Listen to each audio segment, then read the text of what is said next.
welcome to SVG TV News for Monday, February 20th, 2023.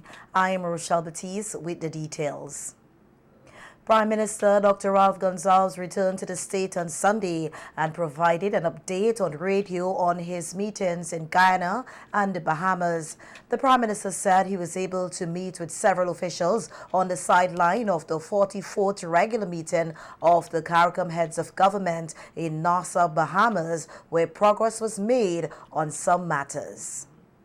I will report some other time. We don't have the time today about CARICOM, but I think we have made progress on a few things, on Haiti and some CSME issues. We had a long discussion on crime and security in caucus, some issues with Canada. I had a meeting with the Executive Vice President and her staff of the CAF, it's the Latin American Bank. I'm urging that the OECS countries become shareholders in that bank. I think the bank has attractive conditions and so forth, and we should use that as a complement, a supplement to say the Caribbean Development Bank now.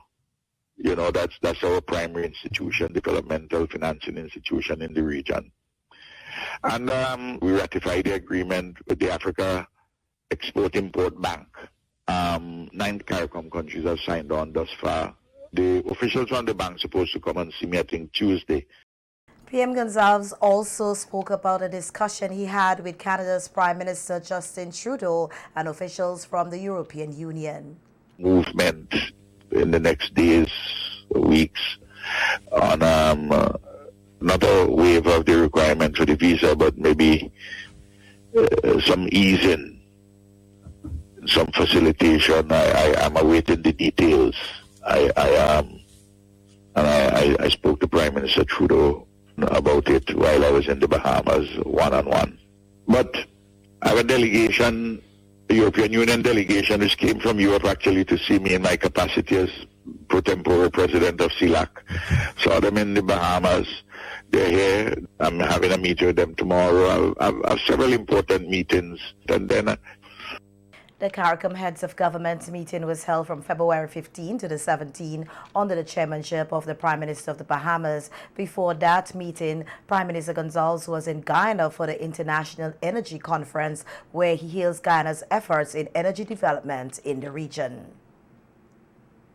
And motorists who recklessly damage public property should be penalized and pay for the damage. This from Prime Minister Dr. Ralph Gonzalez, who on the Issues at Hand program yesterday on WeFM said the police must make an example of perpetrators found guilty of thousands of dollars worth of damage to public property. And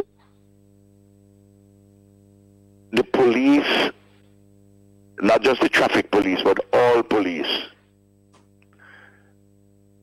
because it's not dealing with traffic is not only the business of the traffic police. You have so many public properties, bridges, rails. The one at Casson Hill going down to Annisville, the case in point. About 5 different places. You see the rails are broken. And the police don't make any case in relation to damage to public property. If you have a wrestle with them and you burst a button on their tunic, you get charged for damage to property. Yes. $40, $50, whatever it costs to put back the button. No. But thousands of dollars of damage. You see the new bridge in Byra, the one up at Montreal, and other places. The Prime Minister said that he has already spoken to the Commissioner of Police on the matter to have officers enforce penalties on those who are careless and reckless in destroying public property. So the need, I've spoken to the Commissioner about it. He has spoken to people in traffic and the police. This must get into their DNA, into their hard drive. You're careless or reckless, and you're running to the rails, to the bridge, or any public properties. Like if they run into your house, Cecil, They have to pay. They're supposed to pay for it. They have to pay. Insurance is covering the Yeah. you allow the insurance to get away scot-free. That's when the insurance supposed to pay. They have the money. That's why they insure a particular vehicle. You know, so I want to, I mean, I can't stay in the office of the Prime Minister and know when a rail is hit. You see where I'm coming from? That's why you have police officers. Yes. So I want to raise it. It may appear to be a small thing, but the message would be sent that you don't damage or destroy public property willy-nilly, or anybody's property for that matter, but certainly public property.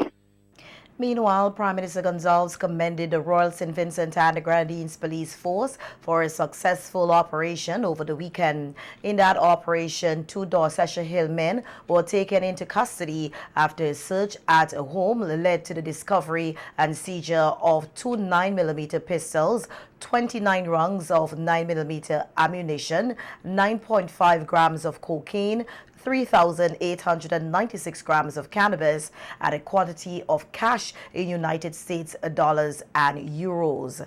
Kevin Jessup and Dennis Crosby were cautioned and detained pending further investigation into the matter. Both men were later arrested and charged with possession of firearms and ammunition without a license issued under the Firearms Act and possession of a controlled drug.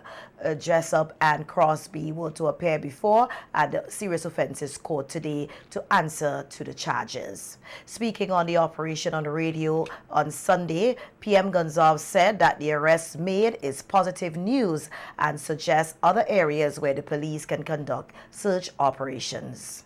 They're able to, the police in their searches and so on, they got 2 more weapons and some bullets, and I think they have 2 persons charged for those. Persons, I think, coming out from the Dorsetshire Hill area. I don't know if they're actually from Dorsetshire Hill. So I think that again is positive news. And one of the things which we need to ensure, and I've made this point over and over, made it in my meetings with them nearly 2 weeks ago, the police, the hierarchy. Look, between Rillan and Stubbs, where most of the gun violence is taking place, it's about 30 square miles and about maybe 18,000 homes, 17,000 homes. We should be able to know every single home, who living in them, where law-abiding people are, and where some have some particular proclivity towards violence, especially gun violence. You know what I mean? Of course, Prime Minister. And being able with that data to do some pinpointing. Just don't leave it. Don't let the analysis be ad hoc or episodic. Use geospatial techniques, methodologies, and the analysis will flow from there too. And the police have charged Abdul Garrick, aka YY, 30 of Rockies with malice aforethought caused the death of Paulina Graves of Dorsetshire Hill on February 9, 2023 at Dorsetshire Hill. Graves, a 28-year-old timekeeper, died at the Milton Cato Memorial Hospital hours after being shot in the head just outside her home in Dorsetshire Hill. Her death has been recorded as the 9th homicide in St. Vincent and the Grenadines for 2023. Garrick, who is no stranger to the police or the court, appeared before the Serious Offences Court today, where the indictable charge was laid against him. He was remanded in custody and will return to court on April 20th, 2023 for the start of a preliminary inquiry. And the Royal St. Vincent and the Grenadines Police Force has issued a wanted person bulletin for Maxwell Dog Patterson of Annisville. The police say they are carrying out investigations into several reports of burglary where the subject is a person of interest. The police bulletin says Patterson is considered to be armed and dangerous and should be approached with caution. The police are soliciting assistance in locating the subject. If seen, you are asked to contact any police station or the Deputy Commissioner of Police at telephone number 4512467 or 4571211 extension 4814 or the officer in charge of the Criminal Investigations Department at telephone number 4561810 or 4571211 extension 4838. The police say calls will be treated confidentially. And several fishermen from Owia counting their lucky stars after a boat they were on overturning the waters just off the Salpon Point earlier today. Residents were reportedly alerted of the incident after hearing shouts for help. Fellow villagers with boats went to the men's rescue and brought them to shore safely along with the vessel. In more local news now, we hear that dashing was the focus of a week-long discussions among some 50 stakeholders, including farmers, exporters, government representatives, and regional partner Caribbean Agriculture Research and Development Institute from February 13 to the 17, 2023. According to a news release, these stakeholders from across the Commonwealth of Dominica, Grenada, and St. Vincent and the Grenadines in an assessment of the dashing value chain of each country, facilitated by the Caribbean Value Chain Team of the Food and Agriculture Organization of the United Nations, the FAO. The release said the week-long Regional Dasheen Value Chain working session is a part of activities under the regional cluster of projects on promoting Windward Island's food production and trade corridor through national and regional value chain development. It said the workshop sought to identify the challenges along the dashing value chain and to establish an action plan for increasing the efficiency and profitability of dashing production. The three countries discussed the current state of their dashing sectors, the root causes of its challenges, the steps necessary to remove the vulnerabilities faced by farmers, and to ensure secure, safe, and profitable markets for dashing. Marketing, production, cost of production, meets supply, sustainability, primarily in relation to gender and climate change, were among the topics discussed. Farmers, regional and international exporters share the realities on the ground in dashing production. Lenson Grant, a young dashing farmer from St. Vincent and the Grenadines, shared his challenge of lacking access to a stable market for dashing and noted that this resulted in inconsistent prices for the produce. He highlighted that while he loved planting dashing, these challenges significantly impacted his earnings. Nick Burnell, exporter of Seasons Farm Fresh sold in the Caribbean markets in Miami and New York, remarked that while the Caribbean offers high-quality dashing, there is an issue of consistent supply from the region.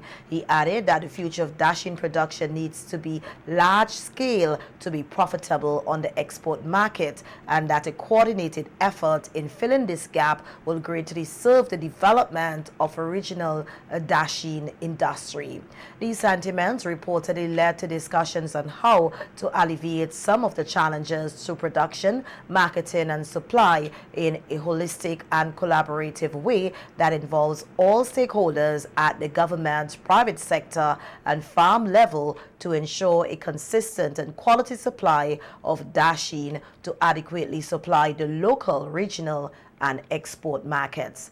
According to the news release, the working session concluded with a preliminary draft of an upgrading strategy that will define the goals for the dashing sector in each country and identify a path to achieving these goals over the next 5 years. Over the coming weeks, the countries will establish national value chain teams to deliver a final version of the strategy for implementation guided by the FAO over the next 2 years of the project.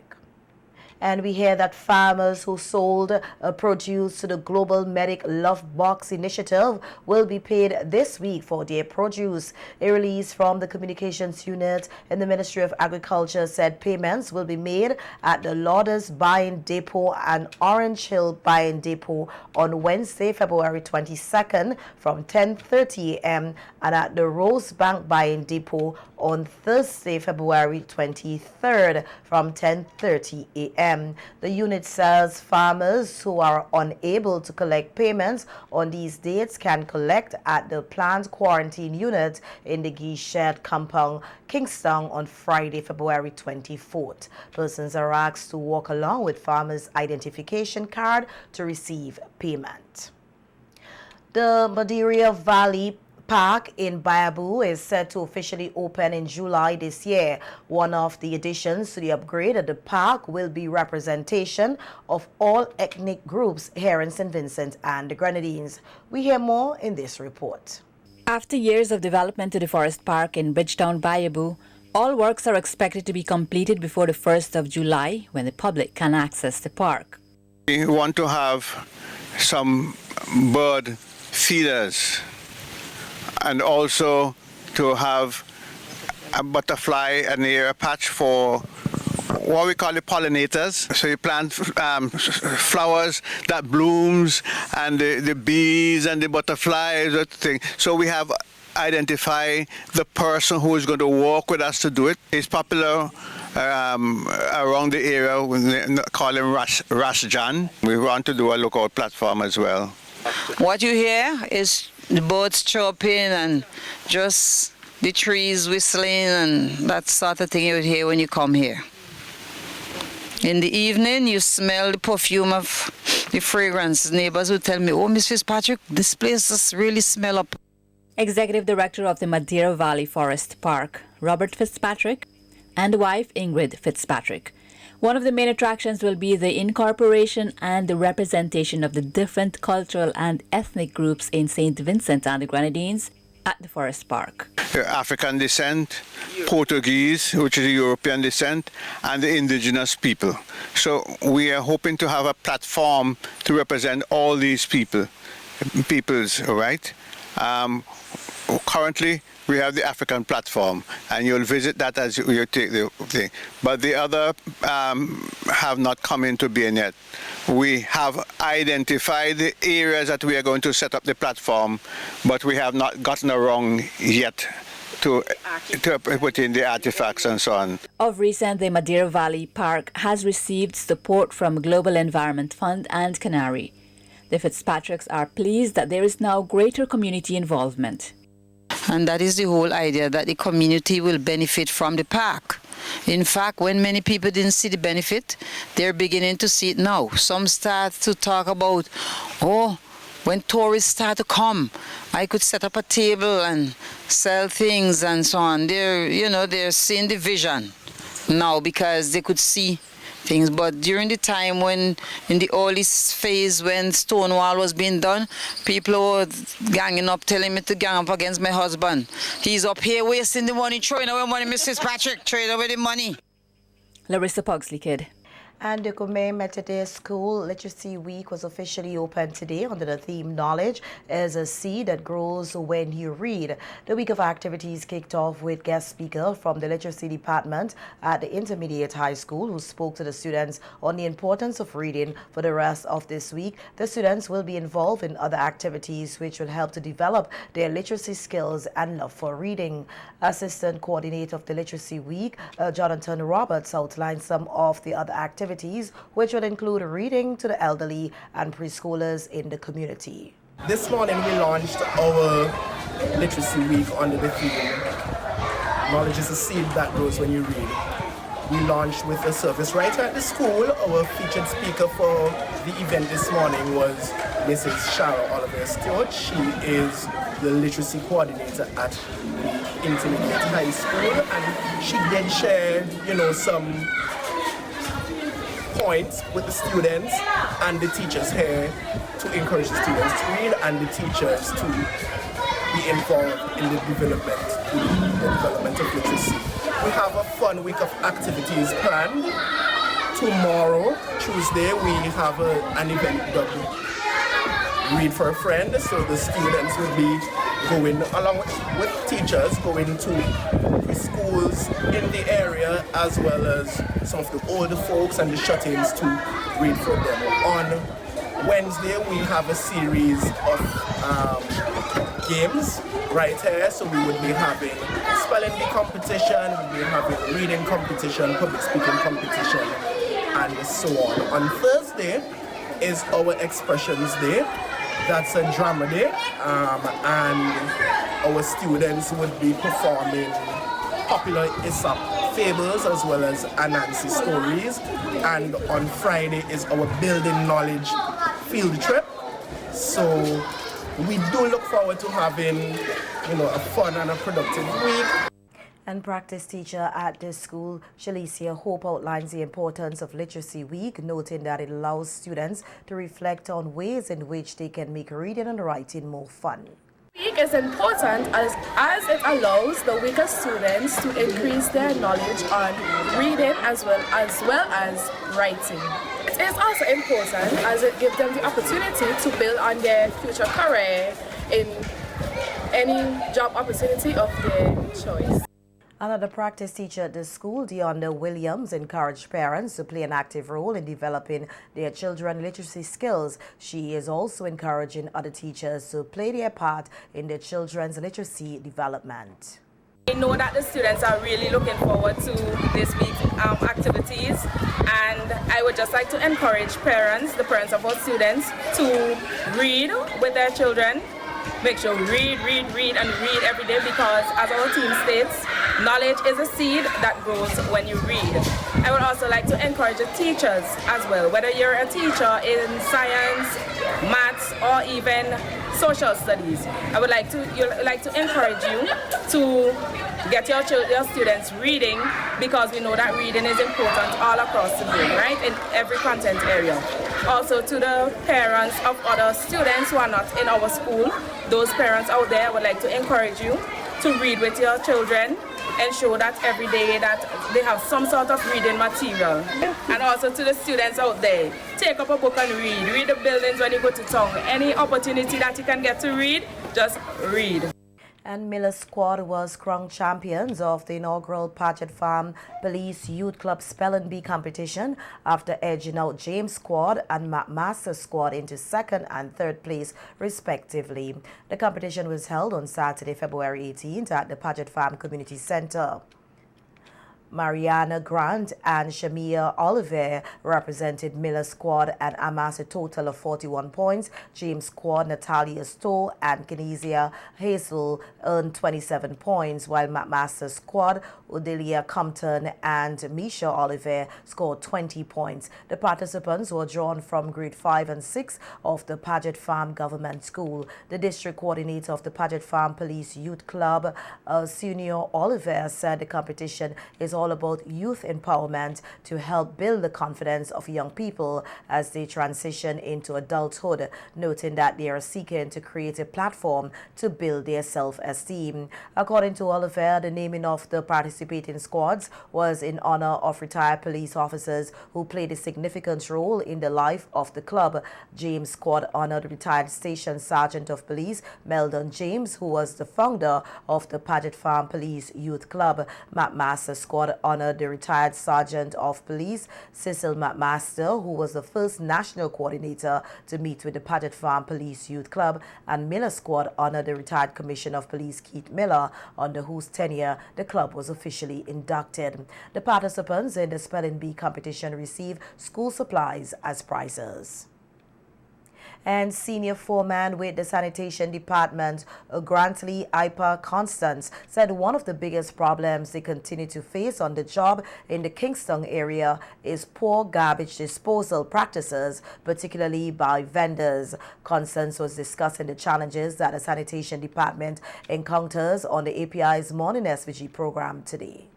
Before I start about the main challenges, I want to thank the government of St. Vincent and the Grenadines to control the vending, because that was one of the biggest challenges that we have in cleaning up Kingston, the vending.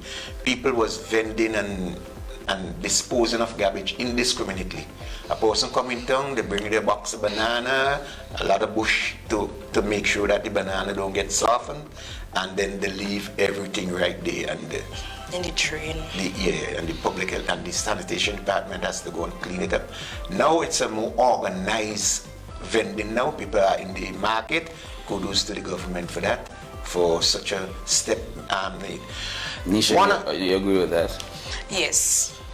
Yes. Was it very challenging? Yes, it was challenging because sometimes I sweep around the area and then under the tables and the benches I can't reach to make it a proper cleaning. So I have to flip, and sometimes I might flip and it might drop back on me or something like that. So I agreed. And you're talking about areas like between around the market and yeah. So you want to make sure do a general cleaning for the next day, especially Friday morning or Saturday morning. It was a challenge. Yeah. Constance also used the opportunity to encourage persons to take the necessary steps to properly dispose of their garbage, including animal carcasses. It's less challenging now, but one of our biggest problems that you still have remaining, that we have remaining, is, I don't want to say vagrants, but people with, homeless. Well, homeless people. Yeah. They're going in the trash and taking it and throw it all over the place. And if a person is salvaging through to look for a plastic bottle or what, some of them say they're looking for dog food, and when they finish they could put it back. It's okay, but it's not like that. We got the mentally challenged people too, who are just going, and you ever see people bathe with garbage? Take the garbage and throw it on them and all them things there? I see that. Feces and all of that. And people are like, it have people, as I say, mentally challenged people who take feces. I could remember sometime in last month, medic's office, where they sell the medic's drugs too, was plastered with feces. You understand what I'm saying? And ever so often you're meeting feces on the road, and I keep asking, let me look in the camera, I keep asking the people who are responsible for getting these people off the road, please do so as soon as, because it will help to eliminate and alleviate problems that is pending.